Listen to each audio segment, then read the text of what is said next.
No fundo de um poço seco, no calor do deserto, um jovem de 17 anos ouvia os próprios irmãos negociarem o preço da sua vida. 20 moedas de prata. Foi quanto valeu José aos olhos de quem deveria amá-lo. Vendido como escravo, levado a uma terra estranha, e depois jogado numa prisão por um crime que jamais cometeu. 13 anos se passaram assim, no silêncio, sem resposta, sem sinal. Mas havia uma mão que ele não conseguia ver, transformando cada traição em degrau. E o dia em que José finalmente entendeu o porquê de tudo mudaria a história de uma nação inteira. Anos antes daquele poço, José era apenas um menino numa tenda em Canaã, o favorito de um pai chamado Jacó. Você consegue imaginar a cena? Uma túnica de muitas cores nos ombros de um só filho, enquanto os irmãos observavam de longe e sentiam o peito apertar. Em Gênesis, capítulo 37, está escrito que os irmãos não podiam falar com ele pacificamente, porque viam que o pai o amava mais. José tinha tudo o que um jovem poderia querer. O amor de Jacó, sonhos que pareciam grandes demais para um pastor e um futuro que ninguém ainda conseguia enxergar. E talvez seja aí que a história comece de verdade, porque foram justamente os sonhos que selaram o destino de José. Numa noite ele sonhou que feixes de trigo se curvavam diante do céu. Em outra, o sol, a lua e 11 estrelas se inclinavam para ele. Quando contou tudo aos irmãos, o ciúme virou ódio. E o ódio, como costuma acontecer, esperou apenas a oportunidade certa. Ela chegou num campo distante, perto de Dotã. Jacó enviou José para ver como estavam os irmãos com os rebanhos. Quando os filhos de Jacó o viram chegando ao longe, com aquela túnica que tanto detestavam, alguns já queriam matá-lo ali mesmo. No fim, decidiram lançá-lo num poço vazio. E enquanto José implorava lá embaixo, eles se sentaram para comer pão. Imagine só, comer, conversar, ouvir a voz do irmão pedindo socorro e seguir mastigando.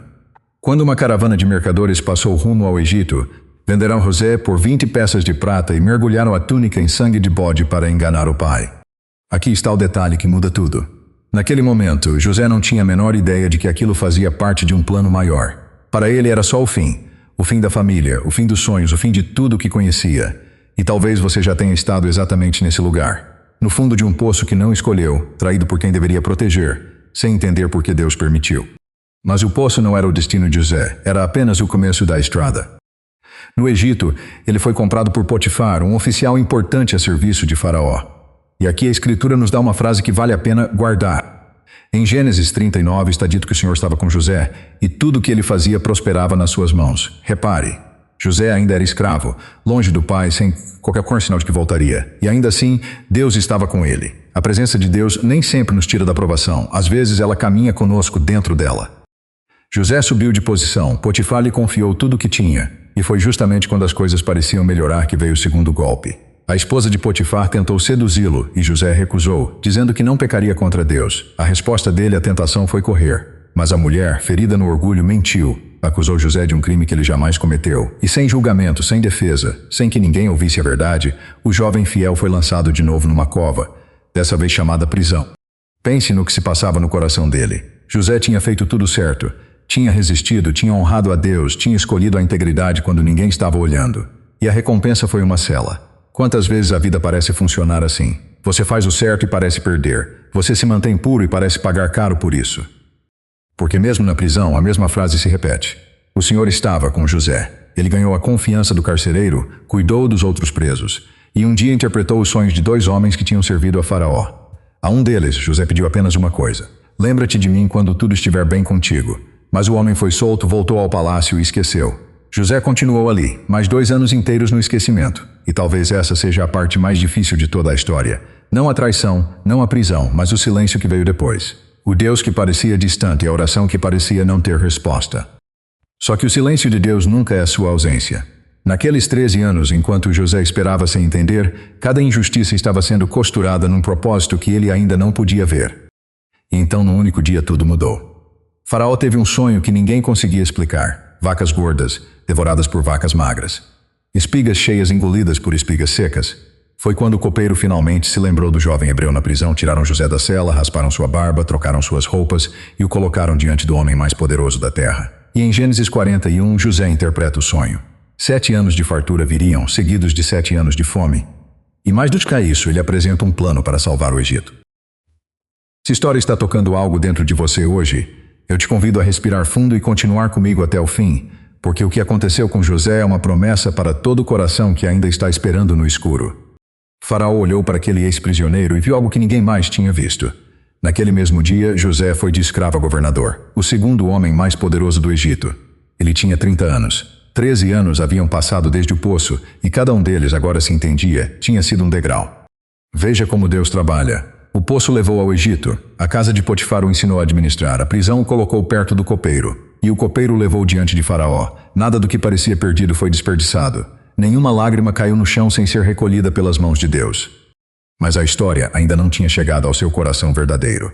Quando a fome se espalhou pela terra, ela alcançou também Canaã. E um dia, 10 homens cansados e famintos chegaram ao Egito em busca de comida, sem saber que se curvavam diante do irmão que tinham vendido. Eram eles, os mesmos que o jogaram no poço, os mesmos que negociaram sua vida por 20 moedas. E ali estavam, ajoelhados, exatamente como nos sonhos de tanto tempo atrás. José os reconheceu de imediato, e aqui estava o momento. O poder estava todo nas mãos dele. Uma palavra, e poderia se vingar de tudo.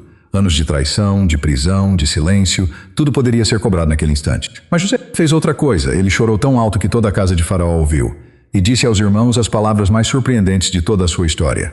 Eu sou José, vosso irmão. Em Gênesis 45, ele os abraça e fala algo que só faz sentido para quem viu a mão invisível trabalhando. Não fostes vós que me enviastes para cá, mas Deus. Foi Deus quem me pôs diante de Faraó para preservar a vida de muitos. José não estava negando a maldade dos irmãos. Ele a tinha sentido na pele, dia após dia, mas tinha aprendido a enxergar além dela. Onde os irmãos viam crime, José passou a ver providência. E mais tarde, depois que Jacó morreu, os irmãos ficaram com medo de que José finalmente se vingasse. Foi então que ele disse a frase que resume tudo. Em Gênesis 50, versículo 20.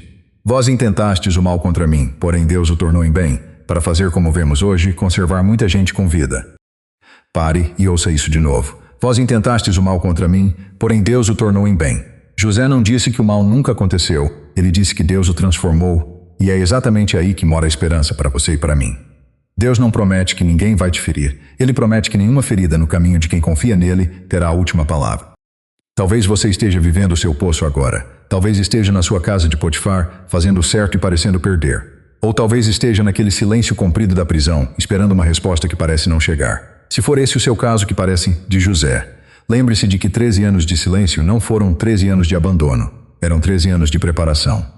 O Deus que estava com ele no poço, na casa de Potifar e na cela, é o mesmo Deus que está com você agora, no meio do que você ainda não entende. E quanto àquela traição que você carrega, aquele nome que te machucou, aquela porta que se fechou de forma injusta, talvez seja a hora de orar como José viveu. Não pedindo vingança, mas confiando que a mesma mão que recolheu cada lágrima dele pode recolher as suas também. Porque o perdão não apaga o que foi feito. Ele apenas entrega ao Deus que sabe transformar o mal em bem. A vida de José começou num poço e terminou num palácio. Mas a sua maior vitória nunca foi o trono. Foi o coração que aprendeu a perdoar. Vós intentastes o mal contra mim, ele disse aos irmãos que o venderam, porém Deus o tornou em bem. E se Deus fez isso por um jovem vendido por 20 moedas de prata, esquecido numa prisão estrangeira, confie que ele ainda está escrevendo, em silêncio, o capítulo mais bonito da sua história. Se essa palavra tocou seu coração hoje, fique com a gente, porque há muitas outras histórias como essa esperando por você aqui no canal. Que você descanse sabendo que a mão que você não consegue ver ainda não soltou a sua.